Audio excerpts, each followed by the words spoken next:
Está começando mais um Papo 20, o programa que acontece num ambiente repleto de arte e cultura da 20 Medical Offices. Aqui nós recebemos experts em saúde e bem-estar para conversar comigo, Marcos Moreira, médico apaixonado por reumatologia e host deste podcast.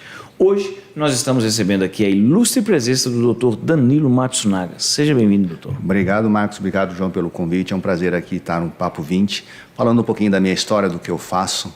E, curiosamente, eu sou daqui de São José dos Campos, a gente vai comentar um pouquinho dessa história e, novamente, é um prazer estar aqui com você. Maravilha, excepcional, tenho certeza que vai ser um episódio maravilhoso. Lembra você, aproveita o ensejo da introdução para lembrar você de curtir e compartilhar esse e os demais episódios do nosso Papo 20 com quem você ama e gosta. Lembre-se, você é o nosso maior e principal parceiro. Além disso, lembra você ainda de nos curtir e seguir os nossos canais nas mídias sociais. Você pode seguir o Instagram do Papo 20 pelo @Papo20. Lembrando sempre que o 20 é de Leonardo da Vinci, ou seja, VINCI. Lembro ainda que este e os demais episódios do nosso podcast são gravados no espaço da 20 Medical Offices, que é um coworking voltado para profissionais da área da saúde na região de São José dos Campos, no Vale do Paraíba. Então você, profissional da área da saúde, seja médico, nutricionista, psicólogo, enfim, profissional da área da saúde, na região de São José dos Campos, que está procurando um local para atender, considere ter a 20 Medical Offices como sua parceira. Aqui nós temos diversos consultórios para atendimento regular, consultório voltado para atendimento da área de psicanálise, com interação de luminosidade, decoração voltada para isso, além de salas para procedimento e tudo envolvido nesse ambiente extremamente aconchegante, como vocês estão vendo aqui, como muita cultura, temos aqui coisas voltadas para o renascentismo, enfim, tudo para agregar na sua carreira. Então você, profissional de saúde, se quiser saber mais, acessa lá o @20 Medical Offices, mais uma vez, 20 de Leonardo da Vinci, VINCI. Lembra você que meu nome é Marcos Moreira, eu sou médico e atendo reumatologia aqui na 20 Medical Office. Se quiser me seguir, ficarei extremamente lisonjeado com isso.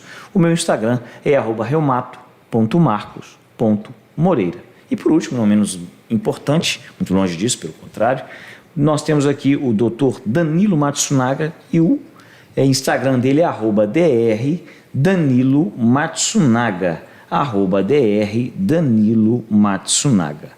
Doutor Danilo, seja muito bem-vindo. Nós já temos um rito que a gente tem por tradicional de seguir, a gente vai dar uma lidinha no currículo. Breve, obviamente, o seu currículo não caberia aqui pelo tamanho, mas a gente vai fazer essa introduçãozinha e depois a gente começa a falar sobre a sua história. Pois não. Fechado?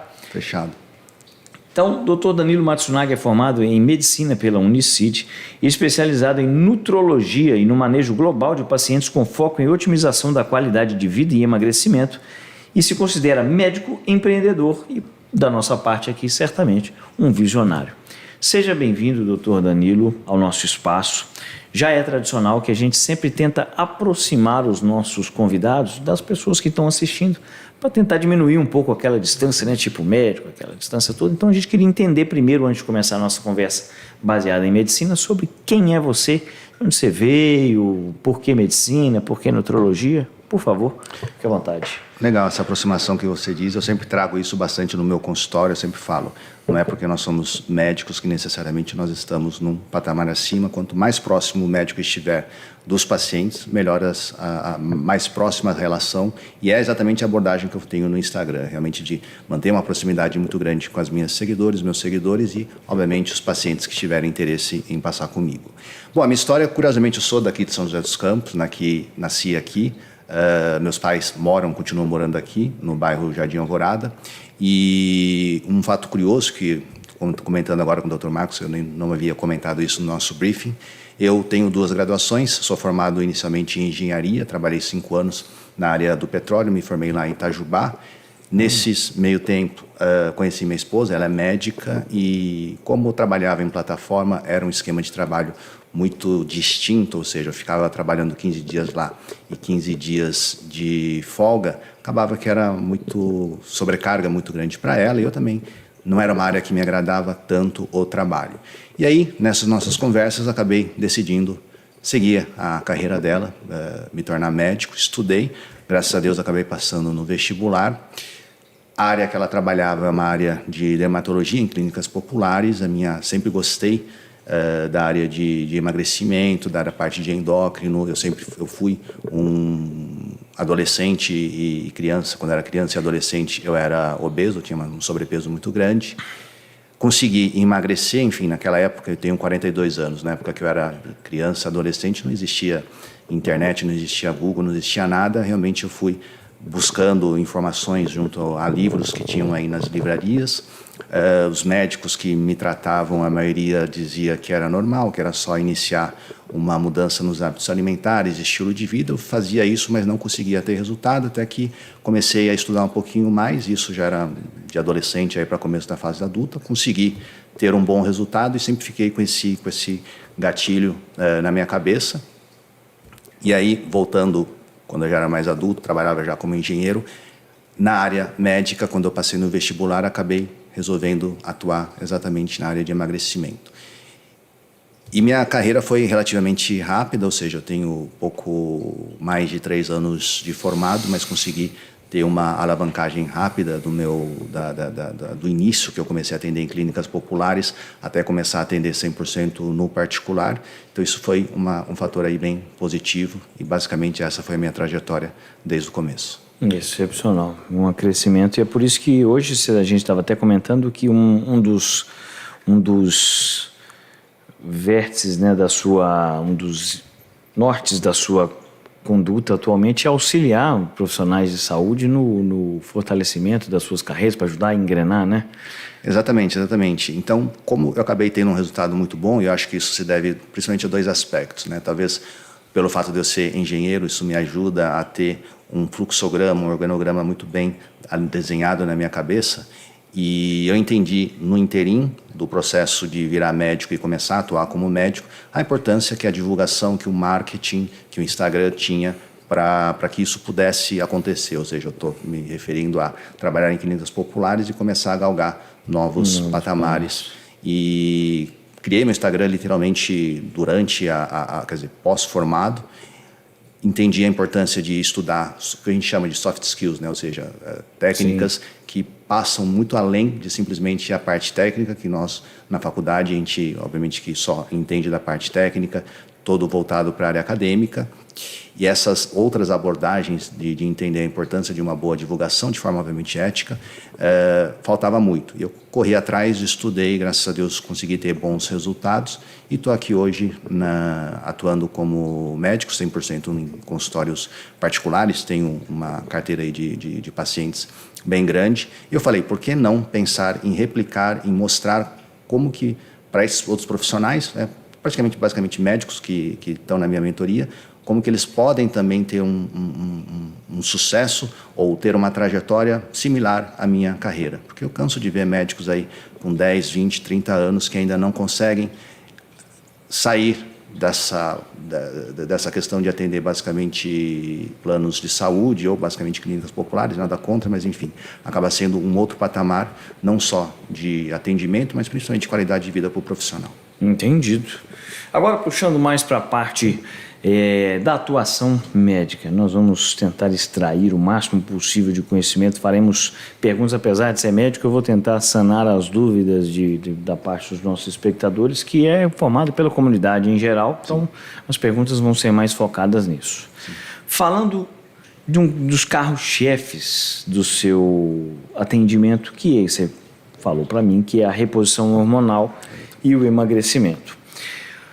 Reposição hormonal, existe uma grande questão, uma seara, um assunto que envolve muitos mitos, que tem muita questão de medo e de indicações.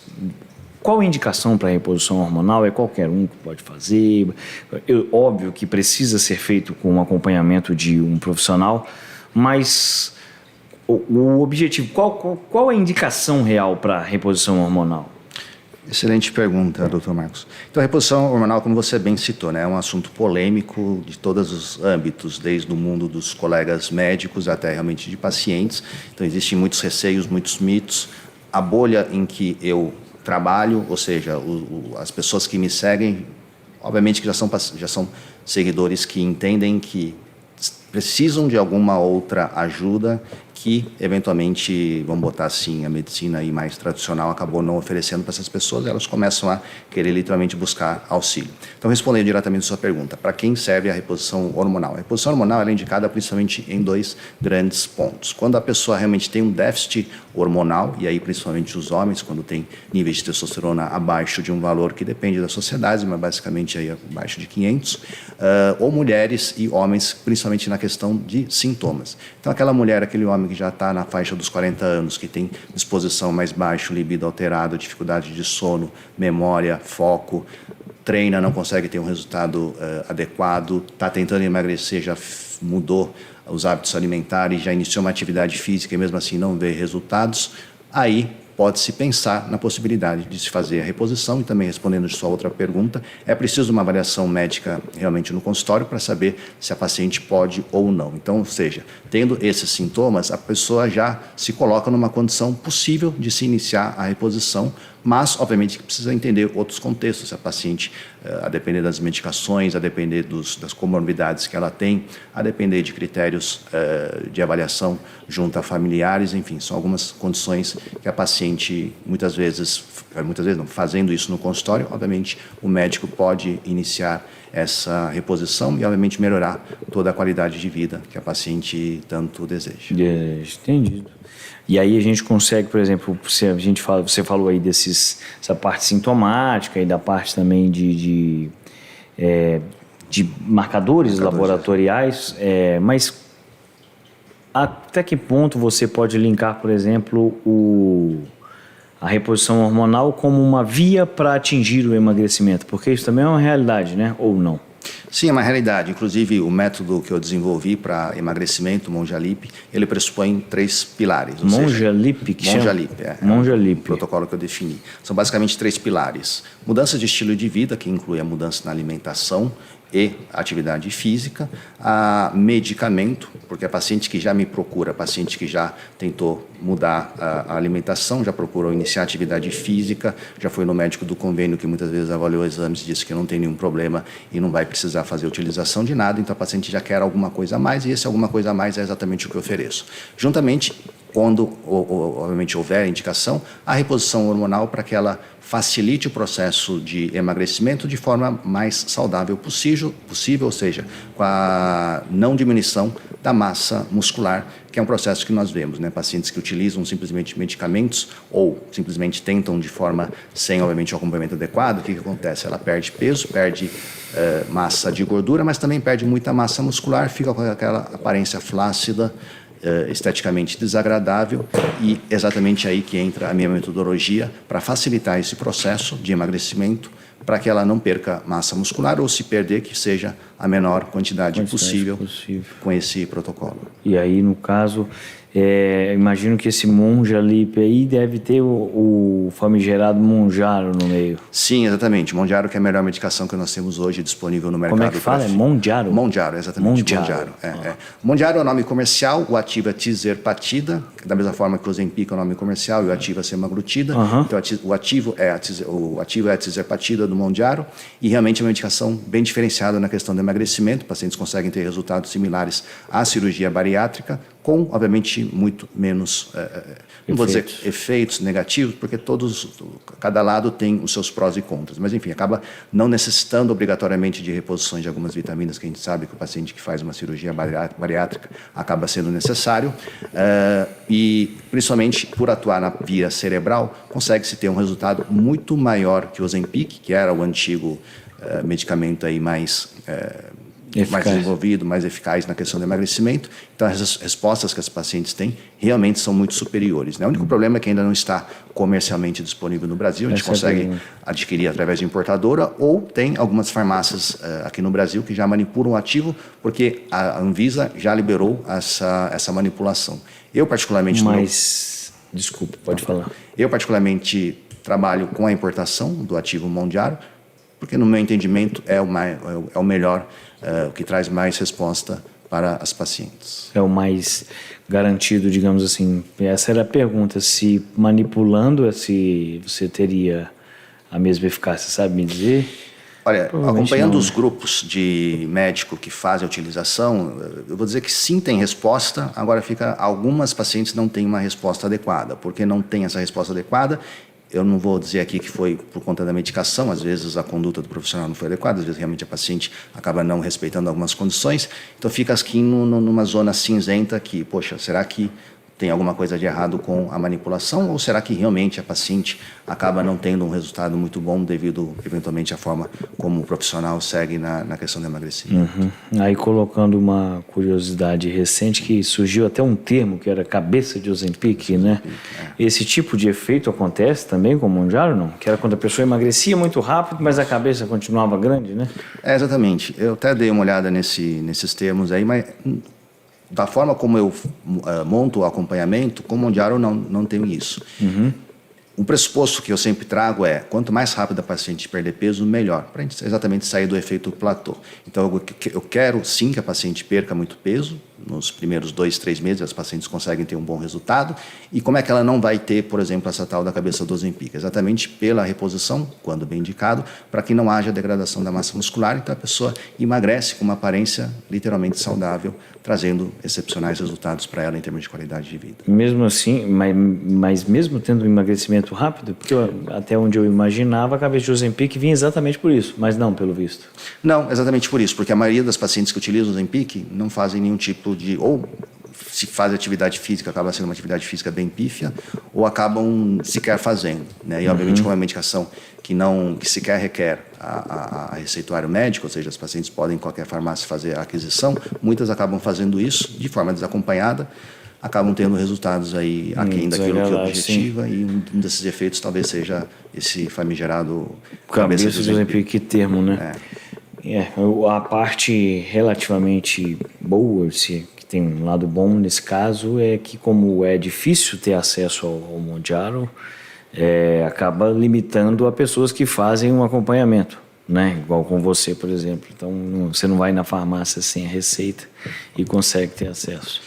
Assim, o meu desejo de verdade, como ser humano, é que essa medicação chegue logo no Brasil, seja disponibilizada para todas as pessoas, né? Obviamente que o custo dela realmente é um custo maior, o que eu sempre falo para a paciente, né? Às vezes o paciente já está utilizando o Ozempic, já está utilizando o Wegovy, que é outra medicação, a gente pode até comentar, que basicamente é o mesmo ativo, já há 6 meses, 12 meses, não tem o resultado, coisa que com o Mounjaro em 1 mês, 2 meses, 3 meses, muitas vezes ela perde 5, 10, 20 quilos, tem resultados no meu consultório, em 1 mês, 2 meses no máximo. Caramba. Então, realmente é um resultado assim, muito surpreendente. E, de novo, o meu desejo é que liberem logo. Claro. O ativo já está disponível para ser vendido, é só questão da farmacêutica literalmente trazer o medicamento para cá, né? Em breve deve chegar. Em breve deve chegar, com certeza. Mas aí você estava falando dos outros que têm o mesmo princípio ativo, a gente tem que é o Ozempic, o Rybelsus, que é oral. Isso, exatamente. E qual que é o outro? O Wegovy.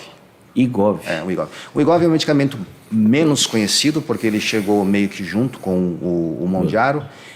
Curiosamente, o Wegovy é a única medicação que realmente está descrito na Anvisa como medicamento para emagrecimento, enquanto tanto o Ozempic quanto o próprio Mounjaro estão descritos como um tratamento para paciente diabético, porque ele tem sim esse efeito, mas a gente sabe que comercialmente realmente o interesse é na questão do emagrecimento, quando elas foram desenvolvidas pelos laboratórios, mas o Wegovy realmente acaba tendo essa descrição para tratamento de emagrecimento. E a única diferença dela para o Ozempic é a quantidade que vai na canetinha. Então, é uma quantidade no Ozempic no máximo 1 miligrama, enquanto no Wegovy nós temos até 2,4 miligramas em uma caneta. Entendi. Qual que é o ponto? Quanto mais quanto maior a dose, obviamente que os colaterais são maiores. Então, aquela paciente que não se adaptou ao Ozempic na dose de 0,5, na dose de até 1 miligrama, muitos colaterais, muito enjoo, muita náusea, muita dor de cabeça, constipação.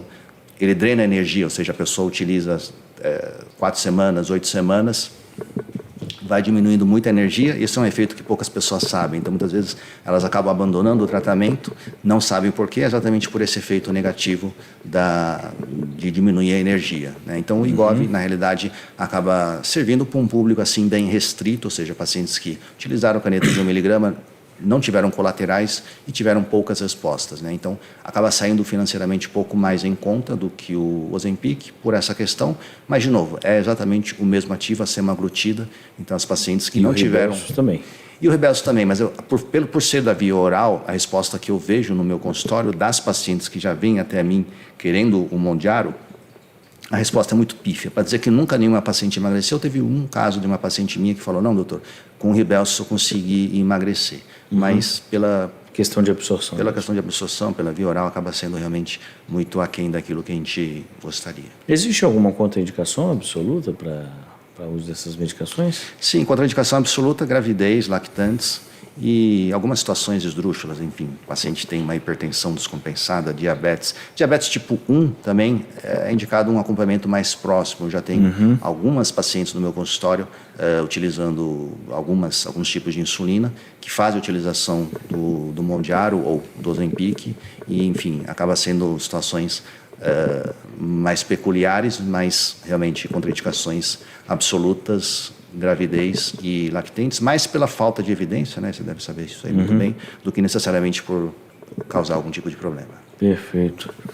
Agora uma pergunta mais saindo um pouco dessa questão apenas de reposição hormonal e de emagrecimento, né? Questão de suplementação, né? Muito se fala de suplementação, mas existe uma desinformação. É tanta informação que acaba virando desinformação, né? Com relação ao whey, creatina e outras coisas, pré-treino, pós-treino. Vou fazer uma pergunta basal, que eu vejo uma dúvida considerável. Se você souber me responder, por favor, faça. O whey é antes, depois, durante? Como é que é esse negócio de treino?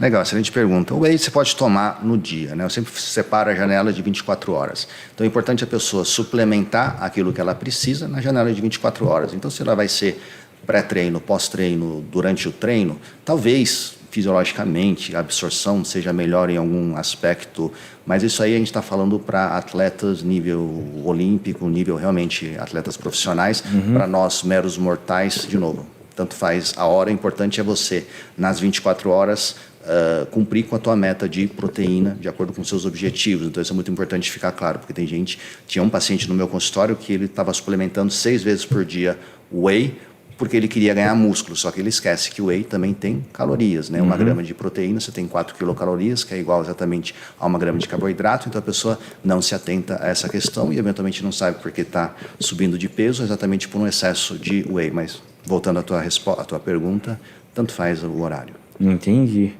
E aí uma questão relacionada à suplementação versus regularidade de atividade física. Um sujeito que faz atividade física, por exemplo, 3 vezes por semana, teria indicação para fazer o whey, se tiver indicação. Essa indicação é para fazer só nos dias que está fazendo atividade física? É todo dia? Como é que funciona? Tem que avaliar qual que está o estágio da pessoa. Então, se a pessoa quer emagrecer, quer perder peso, ou se a pessoa quer ganhar massa muscular, então é muito mais voltar a depender do qual cenário que a pessoa se encontra, ou seja, eu sempre faço a bioimpedância no meu consultório para avaliar o percentual de gordura. Para quem não sabe, bioimpedância nada mais é do que uma balança um pouquinho mais especializada, que ela avalia não só o peso da pessoa, como internamente, como é que está a quantidade de gordura e como é que está a quantidade de massa muscular. Então, tendo esses resultados e a depender do desejo do paciente, ou seja, vamos supor, o paciente quer ganhar mais massa muscular, está muito magro realmente, ou o contrário, que é o mais comum, né? O paciente está com sobrepeso e quer perder peso, quer ganhar massa muscular. Então, nesse caso do paciente que quer perder peso, quer ganhar massa muscular, muitas vezes sequer o whey vai ser indicado mesmo que se entenda que o whey favorece o ganho de massa muscular, exatamente porque a gente tem que avaliar também a quantidade de calorias e muitas vezes essa pessoa vai ter que sim ficar num déficit calórico que vai inicialmente prejudicar um pouquinho o ganho de massa muscular, entendendo que tudo é um processo, é uma janela que a gente vai trabalhando para que o paciente consiga ter o resultado. E nessa questão, só aproveitando a tua pergunta, eu sempre associo o acompanhamento de uma nutricionista para que ela monte o cardápio, como que vai ser as calorias. Obviamente que eu tenho o conhecimento para isso, mas eu deixo a cargo na nutricionista até para facilitar o processo. O paciente conversa com a nutricionista, faz todo o recordatório alimentar para que consiga montar esse programa e eu entro eventualmente, de novo voltando à questão, eu entro eventualmente com a questão da reposição e muitos pacientes já têm esse desejo já buscaram profissionais, já tentaram de forma natural, e a gente sabe que de forma natural, que eu digo, enfim, só mudando a alimentação e atividade física, muitas vezes é difícil de você chegar no objetivo que você almeja, ainda mais com a idade progredindo, né? O público que eu atendo é o público do 40 a mais, atendo também pessoas da faixa etária de 30 anos, mas quando você começa a chegar numa idade, a sarcopenia, ou seja, a degradação da massa muscular, ela já é um processo comum que acontece, e a minha ideia é exatamente suplementar essa condição, facilitando com a devida reposição. Excepcional, maravilhoso. Estamos chegando aqui por volta da metade do nosso episódio. Lembrando a vocês aí que estão assistindo que este é o Papo 20. Nós estamos recebendo o Dr. Danilo Matsunaga, que é nutrólogo, está nos iluminando aqui com o seu conhecimento na presente data. Lembra você de curtir e compartilhar esse e os demais episódios do nosso podcast com quem você ama e gosta. Lembre-se, você é o nosso maior e principal parceiro. É você que nos ajuda a divulgar conhecimento de qualidade, como o que o Dr. Danilo está trazendo aqui, para o máximo de pessoas possível. Aproveito o ensejo também para lembrar a vocês que este e os demais episódios do nosso podcast são gravados no espaço da 20 Medical Offices, que é um cowork voltado para profissionais da área da saúde na região de São José dos Campos, no Vale do Paraíba, em São Paulo. Você, profissional da área da saúde, seja médico, nutricionista, psicólogo, fisioterapeuta, enfim, profissionais da área da saúde no âmbito geral, que tem o interesse de procurar um local para atender aqui na região de São José dos Campos, considere a 20 Medical Office como um local para você atender. Você pode acessar lá o Instagram, @20medicaloffices, lembrando que o 20 é de Leonardo da Vinci. Lá você vai ter acesso a fotos, vai ver que o ambiente é muito aconchegante, vai ver a estrutura é espetacular, fantástica. E por lá você também vai conseguir contactar-nos para poder marcar a visita, para vir aqui conhecer o João, conhecer o nosso espaço. Tenho certeza que se você conhecer a 20, você não vai querer atender em outro lugar. Segue lá, @20medicaloffices. Não sei se já falei, mas temos o Instagram do Papo 20, que é @papo20, mais uma vez 20 de Leonardo da Vinci, ou seja, VINCI. E lembro ainda que meu nome é Marcos Moreira, eu sou médico e atendo reumatologia também aqui na 20. E se você quiser me seguir no Instagram, eu ficarei extremamente lisonjeado com isso. Você pode me encontrar pelo @reumato.marcos.moreira. E o do nosso ilustre convidado, que é o Dr. Danilo Matsunaga, o Instagram dele é @drDanilo Matsunaga. Ele já me falou aqui, vou confidenciar isso, que não tem nada a ver com o moço da IOC não, tá? Não tem nada a ver com um picadinho. Uma pergunta assim, mais para desmistificar, né? Porque quando a gente fala de reposição hormonal, a primeira coisa que vem na cabeça do leigo é uma palavra de 5 letras, bomba, né? Bomba. Sim, perfeito. Tá tomando bomba. E vai fritar o fígado, vai ter câncer, vai ter um monte de coisa. A pergunta que eu faço, dentre algumas outras que farei em breve, em seguida, existem vários tipos de reposição hormonal, né? Você pode ter indutores, precursores de testosterona. Como que funciona? Medicações injetáveis, orais? Dá uma iluminada pra gente. Legal, excelente pergunta. Então, falando das vias de acesso da reposição, são basicamente 3, 4 vias. Nós temos a via oral, a via dos injetáveis, que é o que o Dr. Marcos estava comentando, da bomba, eu vou entrar nessa questão. A via oral, injetável, a via de gel e a melhor via que nós temos, sem dúvida, que é a via de implantes, através dos implantes hormonais. Eu já explico também por que é o melhor. Falando um pouquinho também da questão da reposição, o que nós podemos repor? Podemos repor testosterona, estrogênio, progesterona, são os hormônios mais comuns para serem repostos, a depender, obviamente, da condição da pessoa, se é homem, se é mulher, a depender de quais são as queixas, se está na menopausa, se o homem está na andropausa, que é a menopausa masculina. Então, essas são as formas. Temos alguns precursores que auxiliam na própria produção endógena, no caso, por exemplo, do homem da testosterona, que fazem com que o nosso próprio corpo tente induzir um aumento da produção. Pela minha prática, os resultados são pífios, então a melhor forma de se iniciar isso é realmente repondo o hormônio principal, o hormônio mãe, por assim dizer, que, de novo, a depender da situação, pode ser testosterona, estrogênio, progesterona ou alguns outros insumos. E aí também gosto de citar a gestrinona nesse aspecto, quando se tem indicação, principalmente para mulheres com queixa, por exemplo, da endometriose, que é uma doença que está cada vez mais sendo difundida, sendo divulgada, porque muitas mulheres sequer sabem que tem essa tal da endometriose e elas sofrem com todos os sintomas, cólicas, dores durante a relação, muito sangramento, então acaba sendo uma condição que os exames ginecológicos, de modo geral, pouco trazem de resposta. E só quando ela eventualmente faz aí alguns exames mais específicos, a depender também de algumas queixas, a depender de algumas clínicas, acaba tendo esse acesso e, de novo, a gestrinona entraria nesse contexto para resolver essa questão, ou pelo menos para mitigar muitos efeitos. A grande vantagem é que não necessita necessariamente de se entrar em um centro cirúrgico, que realmente é a via mais eficaz, mas entendendo que a endometriose é um processo que a mulher convive até o resto da vida, porque os focos eles estão sempre aumentando e aí eventualmente tem essa condição. Acabei me estendendo um pouquinho, mas acho que a questão é exatamente essa. Então, tem algumas vias, e a via que eu mais trabalho no consultório, sem dúvida nenhuma, é a via dos implantes, por ser uma via mais eficaz, eficiente, com menos colaterais, é a que oferece maior resposta e maior segurança para os pacientes. Eu explico o porquê da questão da segurança, porque a via de injetável, que é a via da tal, que a gente costuma utilizar a expressão bomba, acaba sendo veneno.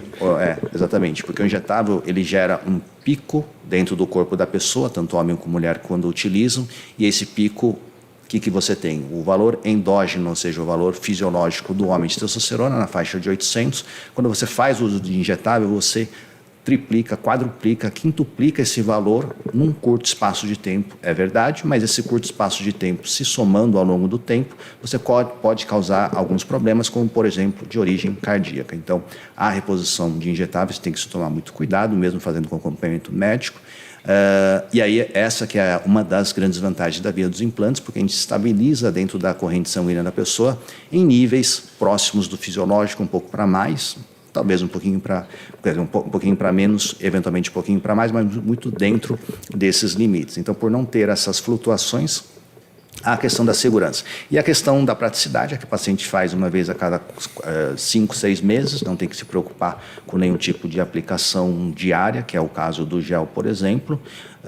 E também a questão da eficiência, porque a experiência que as pacientes, eu digo as pacientes, principalmente as mulheres, têm com a utilização da via dos implantes é mudança da água para o vinho frente a outra via que costuma ser mais utilizada pelas mulheres, que é a via de gel, que sim, tem algumas mulheres que têm uma resposta, mas a maioria das pacientes que me procuram já testaram o gel, não tiveram resposta, e aí a gente entra com a via dos implantes. Maravilha. Excepcional. Agora, uma dúvida que eu tenho com relação à chamada aromatização de testosterona, que tem correlação com o perfil de gordura e tudo mais. Se puder explicar para a gente um pouquinho? Legal. A aromatização é um processo que acontece principalmente com pessoas que têm sobrepeso, obesidade ou alguma predisposição genética. Você tem a conversão da testosterona em estradiol, e essa conversão da testosterona em estradiol nos homens acabam causando alguns tipos de problema, como, por exemplo, a ginecomastia. E aí, faltando uma pergunta que eu não respondi da questão da bomba, principalmente o uso de injetáveis, você acaba precipitando maiores condições dessa, porque, de novo, a quantidade é muito grande, então se a quantidade de testosterona que fica dentro do homem é muito grande, quantidade de conversão também aumenta. E se a pessoa tiver uma quantidade de gordura corporal um pouquinho maior, ou seja, sobrepeso ou obesidade, acaba convertendo e provocando essa da ginecomastia. Você dá hormônio masculino, ele é convertido nessa parte de estrogênios, né? E aí você acaba gerando mais gordura e você cria um problema a mais, querendo aumentar o hormônio masculino, e você faz o efeito oposto. Exatamente. E aí acaba entrando num ponto que o meu tratamento, como eu falei atrás, ele pressupõe também a reposição hormonal, inclusive em pacientes com sobrepeso ou obesidade. Por quê? Porque a via dos implantes, por deixar os níveis mais fisiológicos, pouco há essa conversão e, pelo contrário, o paciente se sente muito melhor, porque a reposição hormonal, quando bem indicada, obviamente, disposição, libido do homem e da mulher vai lá para cima. Então, favorece, inclusive, o processo de emagrecimento, que é um ponto que poucos profissionais trabalham, né? Poucos médicos trabalham com a reposição. A maioria diz, não, primeiro você emagrece antes de eventualmente cogitar-se uma reposição, porque senão você vai acabar aromatizando, convertendo o estradiol e causando todos esses problemas. Pela via dos injetáveis eu concordo, porque realmente a fisiologia médica é essa mesma, mas por outras vias, por exemplo, a via dos implantes, pouco se tem essa consequência. Eu mesmo, no meu consultório, nunca peguei nenhum caso de paciente que teve a tal da ginecomastia. Para quem não sabe, ginecomastia é literalmente um peitinho feminino no homem, né? E que é diferente, por exemplo, da a quantidade de gordura quando tem na região mamária do homem, né? A gineco é literalmente formação da glândula endócrina no peito do homem. Virou um peitinho mesmo, com glândulas mamárias. Virou um peitinho mesmo. Entendido. Vamos falar um pouquinho também sobre a seara das vitaminas e reposições. Você também trabalha nesse campo, não? Fazendo reposição vitamínica? Sim, eu sempre indico também fazer a reposição de vitaminas. Eu falo que as vitaminas são um complemento muito necessário para a condição da pessoa. Então, muitas vezes a pessoa, quer dizer, eu falo brincando, 11 de cada 10 pessoas aleatórias têm esse nível de vitamina mais baixo porque a pessoa não consegue suplementar essas vitaminas simplesmente pela via oral, simplesmente pela alimentação. Então, é necessário muitas vezes suplementar por outras vias, por exemplo, via intramuscular ou que seja até a via endovenosa. O ponto é, né, eu sempre falo, ninguém morre por ter nível de vitamina mais baixo. Então, as pessoas que estão aí não vão sentir a obrigação de repor. Mas uma vez que a pessoa repõe e faz a manutenção dessa reposição, porque o ponto é, né, não adianta repor uma vez e não repor nunca mais. A pessoa precisa fazer uma manutenção. Claro. Uma vez que a pessoa inicia essa reposição de vitaminas, a qualidade de vida melhora. Canso de atender pacientes no meu consultório que dizem que a disposição, que a imunidade... poxa, doutor, antes eu ficava muito resfriado, muita sinusite, rinite. Desde que iniciou todo esse acompanhamento, realmente a pessoa melhora muito a condição de vida dessa forma. Então, sem dúvida que as reposições, elas são um suplemento um complemento muito indicado para que haja essa melhora de todo o contexto da pessoa. Uhum. E com relação a níveis descritos como normais em exames laboratoriais e o que você vê na prática, você acha que o que vem descrito lá como uma faixa de normalidade pelos laboratórios realmente está dentro do que você vê na prática, ou geralmente o índice para obter um sucesso está sempre um pouco acima do que o laboratório preconiza? Principalmente vitamina D, né? Então a vitamina D e vitaminas do complexo B são as mais vistas e mais sentidas pelos pacientes quando se tem níveis deficitários, né? Então, para citar a vitamina D, por exemplo, níveis de laboratório geralmente fica entre em torno de 20 a 80, 30 a 60. Canso de atender pacientes com níveis próximos de 20 ou 30, que muitas vezes o médico olha e fala, paciente, tá ótimo, pode seguir tua vida. Quando a gente suplementa e deixa esses níveis de vitamina mais próximo do quartil superior, mais próximo de 60, mais próximo de 80, poxa, o paciente tem uma qualidade de vida realmente muito maior. Então, o problema é, algumas vitaminas, e eu não fico dosando todas de A a Z as vitaminas, eu foco em algumas que eu considero mais importantes, porque muitas vezes o valor que nós vemos no laboratório do exame não é tão fidedigno à realidade, né? Isso porque a gente está fazendo a coleta do exame, está pegando uma foto daquele exato momento em que o tubo de sangue foi coletado, né? Para alguns marcadores, de novo, isso super funciona, senão o exame de sangue não seria necessário, mas tem muitas outras vitaminas que não é bem assim. Então, mesmo você suplementando e no exame dando valores eventualmente dentro dos patamares, só o fato dela suplementar por uma via adequada ou na quantidade adequada, realmente a qualidade de vida melhora bastante. Perfeito. Concordo plenamente, até porque como no âmbito da reumatologia, como a gente tem uma especialidade com 95% da reumatologia é clínica médica, né? Não tem tanto a ver com reumato especificamente. E mas uma quantidade considerável de pacientes tem um diagnóstico muitas vezes equivocado, vou soltar aqui da fibromialgia, por exemplo, né? Em que fibromialgia, infelizmente, virou o estigma daquele paciente que o médico não sabe o que ele tem, né? Então, assim, poxa, eu estou com dor, não sei o que você tem, logo você tem fibromialgia. E a taxa de erro de diagnóstico relacionada a isso é gigantesco, é enorme. Até por não levar em consideração a complexidade do ser, né? Então, a gente pega um ser humano... tem toda uma questão envolvida, aspectos psicossomáticos que são importantes na fibromialgia, mas tem também caráter de vitaminas, tanto vitamina D quanto vitamina B. Vitamina B, poxa, em níveis, principalmente ali abaixo de 400, pelo menos eu vejo isso na minha prática clínica, é muito comum que a pessoa tenha alterações de vou chamar de déficit, mas às vezes nem tanto, mas déficit cognitivo, alteração de tremor, esquecimento, tudo isso acontece, que são sintomas também relacionados à fibromialgia.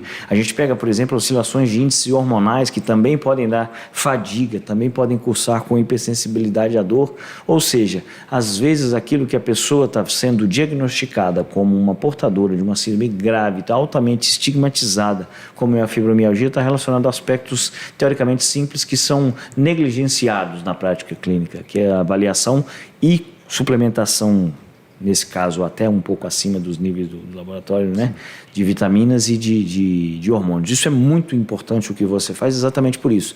Eu acho que eu já confidenciei isso aqui no Papo 20, mas eu tenho casos de pacientes que tinham dor crônica e que provaram de uma melhor... tinham dor crônica, diagnósticos pregressos de fibromialgia e que tiveram uma melhora importantíssima quando houve uma suplementação hormonal. Óbvio, suplementação hormonal bem feita, com acompanhamento, com quem sabe, enfim, muito interessante. É para a gente ver e desestigmatizar isso também, que essa parte de reposição hormonal, reposição vitamínica, nem de longe ela é só estética, né? Ela é saúde mesmo. Uma vez eu vi acho que foi o Paulo Musi, falando da reposição hormonal e testosterona, que negar a reposição, óbvio que com os cuidados devidos, era como se você estivesse negando às pessoas um superpoder a qual elas podem ter, porque de fato você consegue potencializar a vida do sujeito de uma maneira que é impressionante. Eu acho muito, muito, muito, muito interessante isso que você faz. Exatamente, até puxando um gancho aí do que você comentou da fibromialgia, dá para se dizer o mesmo com relação à depressão. Então tem muitos pacientes que eu atendo que falam, poxa doutor, estou aqui tomando antidepressivos e nada contra, realmente quando há indicação tem que se fazer a utilização. Mas muitos casos de supostas depressões nada mais é do que níveis hormonais, por exemplo, mais baixos, o paciente fica com uma disposição muito baixa e obviamente que o primeiro pensamento dela é, se eu estou com uma disposição muito baixa, se meu libido está muito baixo, tem alguma coisa de errado comigo da parte mental, vou procurar a ajuda de um psiquiatra que muitas vezes, enfim, acaba diagnosticando ou acaba também até para dar um alívio para o paciente, simplesmente passa uma medicação antidepressiva ou ansiolítica, mas quando a paciente chega até mim, iniciamos uma reposição adequada, poxa, a qualidade de vida dela melhora, eventualmente até com um desmame dessas medicações psiquiátricas, seja um ansiolítico, seja um antidepressivo, e ela consegue ter uma mudança de qualidade de vida muito, muito boa. E outro gancho que eu queria puxar é a questão do que você citou, né? Então, realmente, não é só a questão estética. Eu sempre falo, quando a estética anda junto com a saúde, ótimo, a gente consegue ter resultados sensacionais. A partir do momento que a estética começa a falar mais alto do que a saúde, pronto, eu já não atendo, mas graças a Deus que todos os pacientes, até pela minha abordagem, pelo meu perfil, entendem isso super bem. Eu nunca tive nenhum tipo de problema nesse caso nos consultórios. Todos os pacientes que querem a questão estética também querem a questão da saúde, a gente anda junto nessa linha. Interessante, muito bom, e concordo plenamente, já vivenciei isso na prática também no meu consultório. Agora, virando um pouco o foco do nosso episódio aqui para outra face, digamos assim, do Dr. Danilo Matsunaga, que você trabalha com empreendedorismo, tem uma rede de gastronomia, trabalha com capital, como é que é? Venture Capital. Venture Capital, exatamente. Então, assim, até pela minha primeira formação em engenharia, acho que eu acabo sendo um médico um pouco fora da caixinha. Então, eu sempre entendi que é importante, obviamente, trabalhar e ter os rendimentos aqui, mas diversificar também o que você ganha, né? Isso eu digo principalmente para o público aí médico, o público que trabalha na área da saúde, que tem os seus ganhos e que acabam muitas vezes investindo 100%, ou simplesmente na sua própria clínica, ou simplesmente deixando na mão de gerentes, assessores, não aqui falando mal, mas ele não busca se especializar ou não busca entender um pouquinho mais para buscar exatamente essa diversificação. Então, eu sempre já tive muito entendimento disso, já fiz diversos investimentos no mercado financeiro, mas uma área que eu gostei muito, que eu tenho feito diversos investimentos, é na área de Venture Capital, que, para quem não sabe, nada mais é do que você investir através de uma gestora em startups, ou seja, em empresas que tenham como o grande mote a questão da tecnologia, como é, por exemplo, a 20 aqui. Então, eu tenho feito alguns investimentos nessa área, junto a essas gestoras, tenho um conhecimento grande, trabalho como um investidor anjo também. Para quem não sabe, investidor anjo é um nível um pouco abaixo dos investimentos em gestoras, ou seja, você pega algumas dessas startups, algumas dessas empresas que estão num patamar um pouquinho mais baixo, você entende o case delas, se você consegue auxiliá-los não só na questão financeira ou na questão também de entendimento, na parte de conhecimento, vocês podem acabar os auxiliando.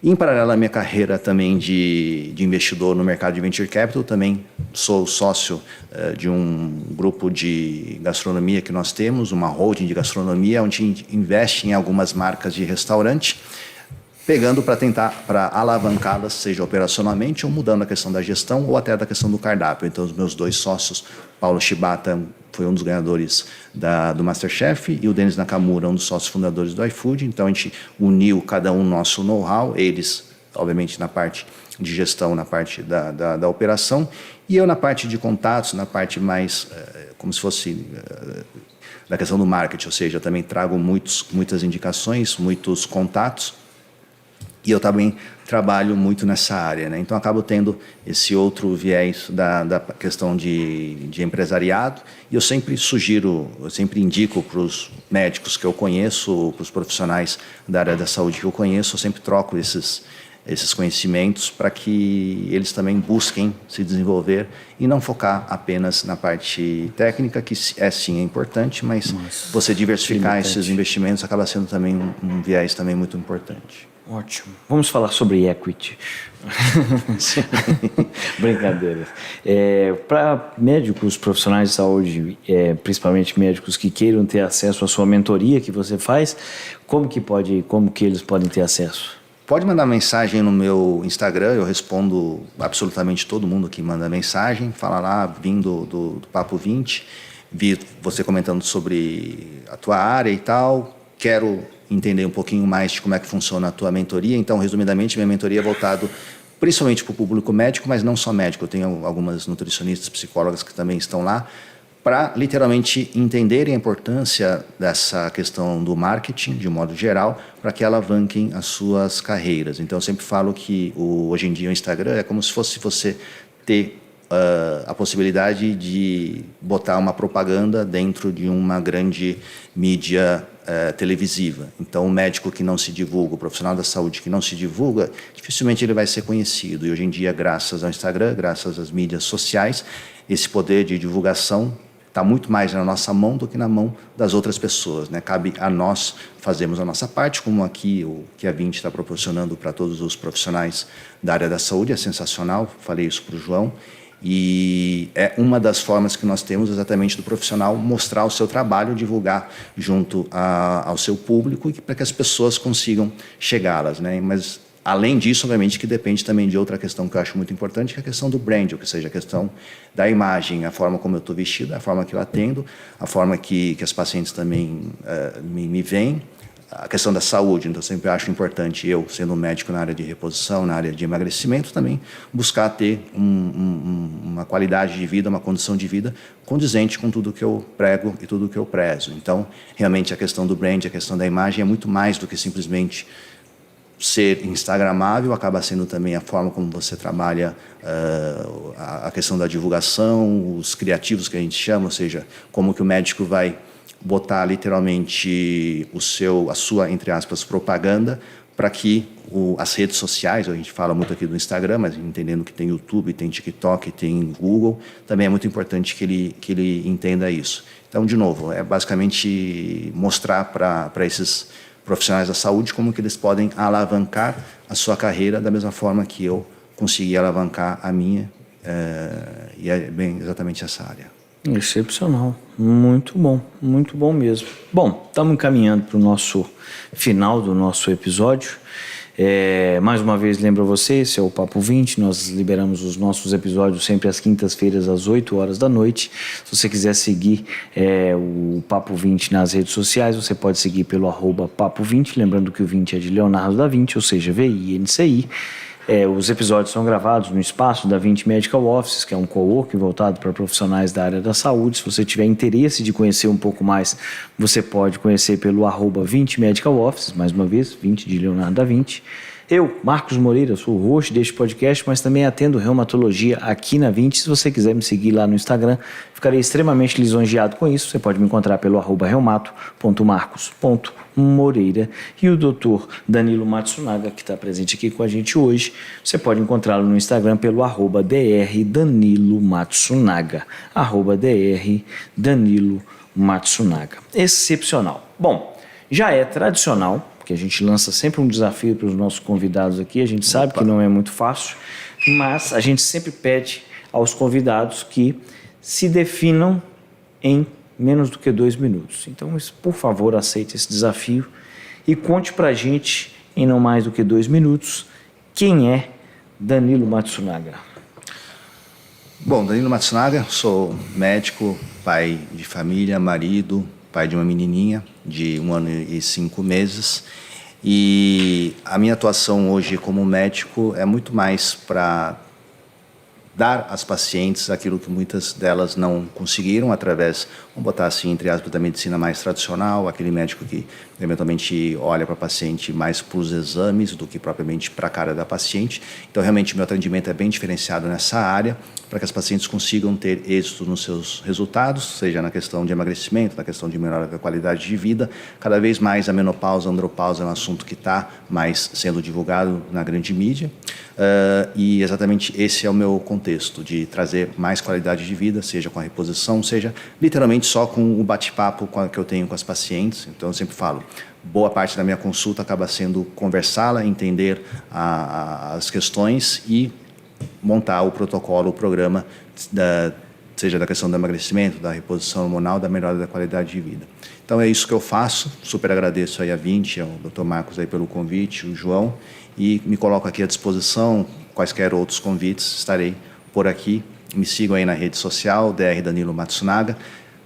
Independente se você vai ser ou não minha paciente, eu sempre abordo esses assuntos de forma muito esclarecida e auxiliando-os, independente se estarão ou não no meu consultório. Muito bom. Um homem com um português padrão. Isso faz diferença, hein? Branding, aprenda, João. Maravilha, excepcional. Tenho certeza que o senhor será chamado mais vezes para a gente conversar um pouco sobre nutrologia, algumas outras questões e novidades que porventura venham a surgir aí, porque esse universo está cada vez mais dinâmico, né? Bom, também já é do nosso rito tradicional que a gente sempre encerra os nossos episódios com uma frasezinha de efeito. Às vezes é uma frasezinha mais introspectiva, que faz a gente pensar, às vezes nem tanto. A gente está mais piadista na presente data, então hoje nós vamos ler uma frase do ex-presidente da República, o Fernando Henrique Cardoso, em 2015, quando ele estava citando um professor dele da época da Politécnica da USP. Pior do que o canalha é o burro, porque o canalha nem todo dia é canalha, mas o burro é burro sempre. Excepcional. Muito obrigado pela sua presença, pessoal. Agradeço você demais pela sua audiência mais uma vez. Por favor, curte, compartilha, divulga a gente aqui. Só tem conteúdo bom, assim como o Dr. Danilo Matsunaga. Esse foi o Papo 20. Voltamos sempre às quintas-feiras, às 8 horas da noite, com novos episódios. Muito obrigado. Valeu.